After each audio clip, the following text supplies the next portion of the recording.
जनाब, ये लड़ाई आप जानते हैं कि कांग्रेस कभी सत्ता की लड़ाई नहीं लड़ती है।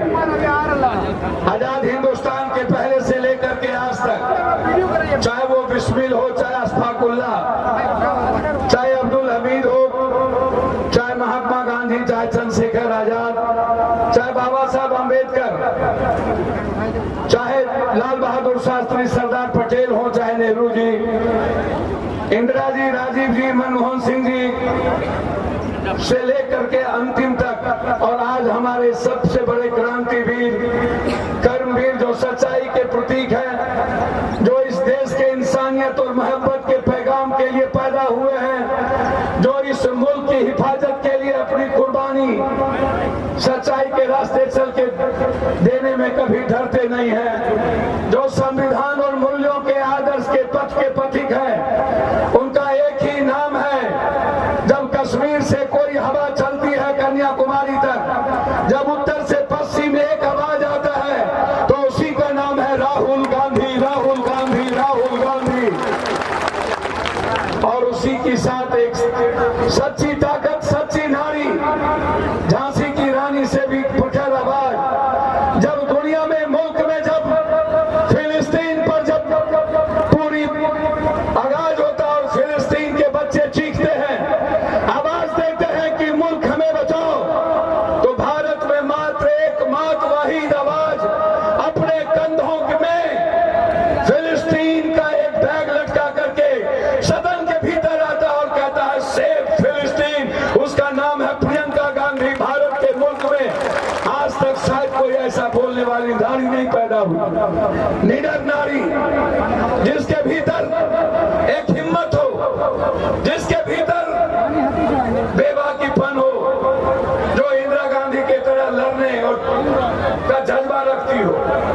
जब उत्तर प्रदेश में ये नफरत के सौदागर लोग जब यह कहते हैं सीधा कि भैया ना तो सड़कों पर नमाज पढ़ोगे, ना तो छत पर, ना तो मस्जिद में, गुनाह क्या है मेरा? मेरा गुनाह यही है जो लोग हमारे वतन की आजादी में, जिनका नाम आदिवासी हो या दलित, मुसलमान भाई हो या सिख या बंगाल के जानवर साथी, जिन्होंने इस मुल्क को फिरंगियों से आजादी में कुर्बानी दी, उसे एक फिरंगी कहता है जिसने आजादी में सबसे बड़ा पैमान, सबसे बड़ा धूर्त और दोगला ही नहीं तेगला, जिन्होंने भारत के मुल्क में अंग्रेजों का साथ दिया, वो हमारा सरपरस्ती की बात करता है, हमें हरामी कहता है। उसे पता नहीं इस मुल्क में तुम्हारे शब्द, तुम्हारे नापाक। मुझे पता है जब मुल्क की आजादी के वक्त थे तो इस हिंदुस्तान में एक तरफ दलित और आदिवासी था, तो दूसरा तरफ इस मुल्क में मुसलमान था जो आजादी के लिए कुर्बानी दिया था। तुम्हें शर्म नहीं आती? तुम अंग्रेजों का साथ दिया था। निहायत उस बेजवानों के खिलाफ लड़ने का एक आवाज, एक नाम। जब पूरा का पूरा उत्तर प्रदेश की सड़कें सूनी हो गई, छतें खाली हो गई, लोग बेवा थे और चारों तरफ एक उम्मीद से खड़ी था कि कोई तो होगा जो मेरी बात करेगा। जुल्म का बेहिता था, करा रहा था उत्तर प्रदेश, तो दो ही नाम आया। एक तरफ कांग्रेस की वो जाबाज प्रियंका गांधी कहती है चलो मैं चलता हूं, देखता हूं नमाज से ये कैसे रोकता है, और दूसरी तरफ राजीव गांधी। कहां होते हैं वो लोग जो अपनी बात हैदराबाद की धरती पर, मैं उनसे पूछा एक बार, मैं हर लोगों को अधिकार है, मैं कभी कभी सीमांचल की बात दिल से करना चाहूंगा। जब सीमांचल के सरजमीन पर जावेद साहब के पिताजी, वालिद साहब हमें भी बेटे की तरह मानते थे, मैं उन्हें बहुत ही निहायत इंसान, शरीफ इंसान के रूप में इस सीमांचल की खिदमत करते देखा, मैं मोहब्बत करते देखा है हर जाति धर्मों से। कभी भी सीमांचल की धरती ने नफरत पैदा नहीं की, कभी भी किसी इंसान के, इंसानियत के बीच उसके अधिकार और उसके अपमान नहीं किया। सीमांचल की खासियत है कि हर गरीब, हर कमजोर, हर मजबूर आदमी का सम्मान, उसके जीने और मुस्कुराने का रास्ता हम सब लोग मिलकर तैयार करते हैं। लेकिन जब कभी सीमांचल पर जुल्म होता है, सीमांचल पर जब कभी कोई सवाल खड़ा होता है, याद करिए सदन में दो बेटे होते हैं, एक तरफ जावेद होता है तो दूसरी तरफ पप्पू होता है। यही खूबसूरती है सीमांचल की। जब सीमांचल के धरती पर पूरा 3-3 दिन तक मौलाना अशराफ हक को याद करिए, जब वो सांसद थे, किस नफरत से सीमांचल को जलाने का प्रयास किया गया था। कोई हिम्मत नहीं कर रहा था कि सीमांचल को बचाया जाए। कहां थे वो लोग जो सीमांचल में आकर के हमारे वतन की बात करता है, जिसे वतन का पता नहीं, जिसे इंसानियत का पता नहीं, मुसलमान होने का पता हो सकता है, लेकिन उस इंसान को इस्लाम का पता नहीं होता है कि इस्लाम कहता क्या है, इस्लाम है क्या, और कभी भी इस्लाम के रास्ते वो नहीं चलता है। उस दिन पूरा का पूरा किशनगंज जल रहा था, अकेला पप्पू यादव सड़कों पर, सुनी सड़कों पर खाक छान रहा था। हम लाश ढूंढ रहे थे, हम कब्रिस्तान में वो गाय ढूंढ रहे थे, कहां है। हम ढूंढते ढूंढते थक गए। उस दिन हमें कुछ नहीं मिली सिवाय अफवाह के। हम कलेक्टर से पूछे, हमने पूछा कलेक्टर से, और उस दिन जिसको आप आज तक पालते रहे हो, आप नाग को पालते हो, आप दूध पिलाते हो नाग को, और फिर वो डसता है आपको थोड़े से पैसे के लिए। ऐसे इंसान को आप यहां से जनप्रतिनिधि बना देते हो। वो मेरे साथ था उस दिन। मैंने उसे कहा कलेक्टर के सामने, या तो हम रहेंगे या तो तुम। इसी 3 माले पर से तुम्हें वहां फेंक देंगे। आज यदि किशनगंज नहीं खुली और किशनगंज को जलाने का प्रयास हुआ तो सबसे पहले एमएलसी साहब हम भी जलेंगे, तुम भी जलोगे, तभी किशनगंज शांत होगा।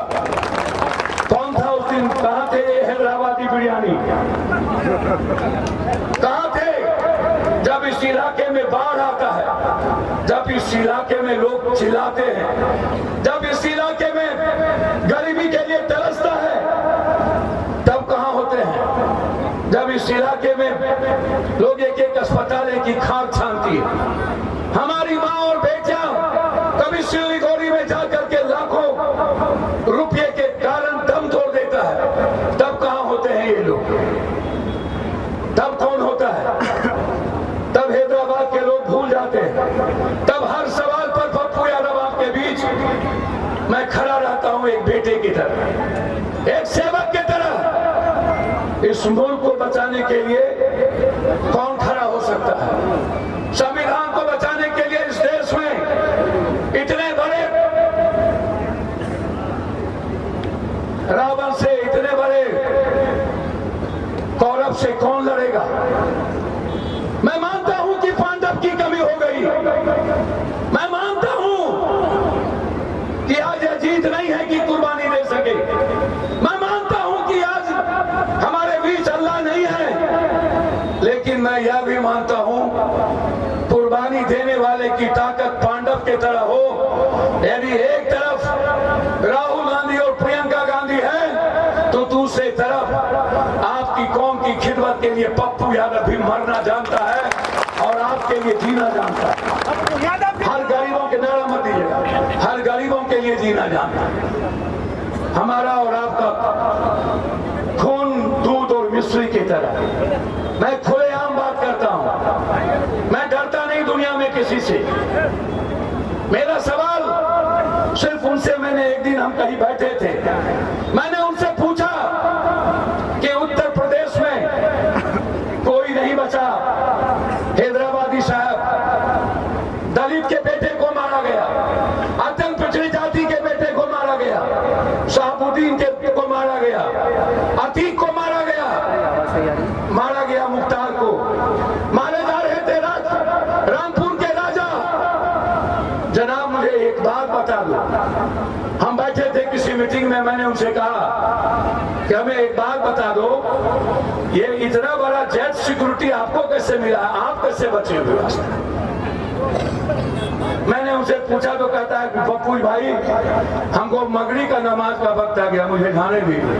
हमने कहा भैया एक बात याद रखना, आप मुसलमान जरूर हो लेकिन पप्पू यादव का पूरा खून इस्लाम से, गीता से, कुरान से भरा हुआ है। मुझे भी मगरी का नमाज पता है।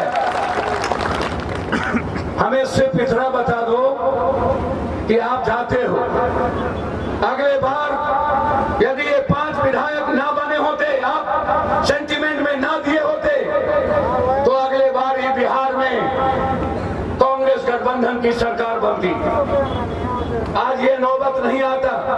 पहली बार इस हिंदुस्तान में एक सिर्फ फिरका परस्त ताकत बीजेपी हिंदुस्तान के हर शहरों में सरकार बना लिया। अब उनको लगता है मेरी सरकार और भारत को यदि बचाना है तो एक बार बिहार में भाजपा की सरकार बना लो।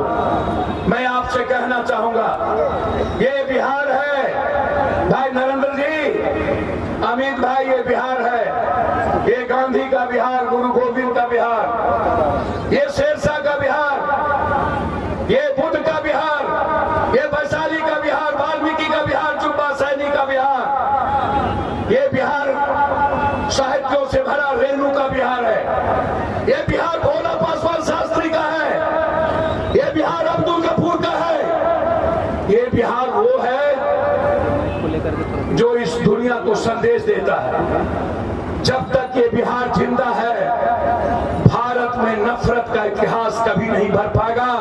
नफरत मिट जाएगा, मोहब्बत जीतेगा।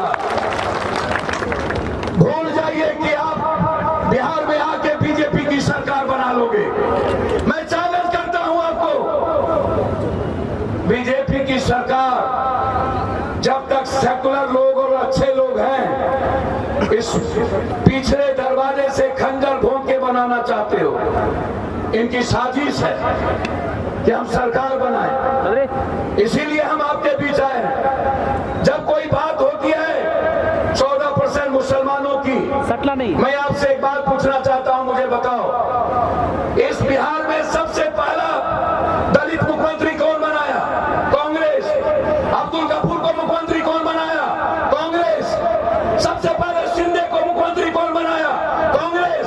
सबसे पहले याद करिए कि महाराष्ट्र में मुख्यमंत्री मुसलमान का कौन बनाया? कांग्रेस। याद करिए। और मैं कह रहा हूं, हमें राजीव जी ने कहा, राहुल गांधी ने जाके संदेश दे देना, जिस दिन सरकार बनेगी उस दिन एक दलित का डिप्टी सीएम होगा, एक और दूसरे तरफ मुसलमान का मुख्यमंत्री, एक मुख्यमंत्री होगा। मैं वादा करता हूं सीमांचल पे कि पप्पू यादव के रहते, जावेद जी के रहते, ये सबसे बड़ा सवाल होगा कि इस बिहार में एक मुख्यमंत्री मुसलमान का मुख्यमंत्री होगा। ये मैं वादा करता हूं आपसे।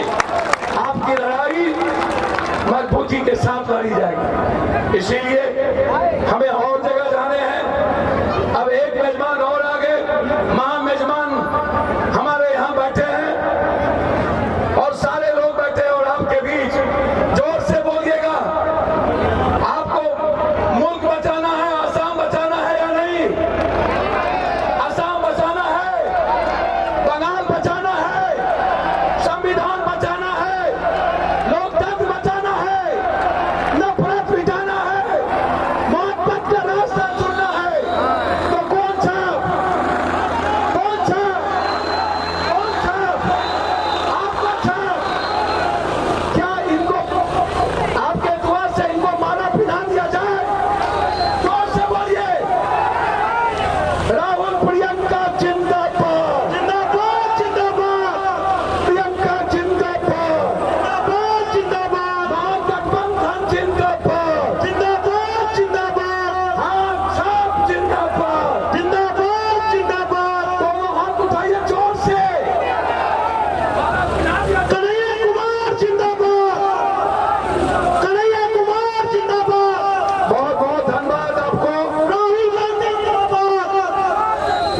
सबको हृदय की गहराइयों से हम मेरे भाई,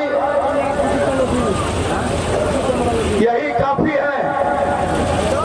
इनकी पहचान, हीरा की पहचान जौहरी ने किया है और किशनगंज के लोग जौहरी हैं, वे इनका मोहब्बत करते हैं आपसे।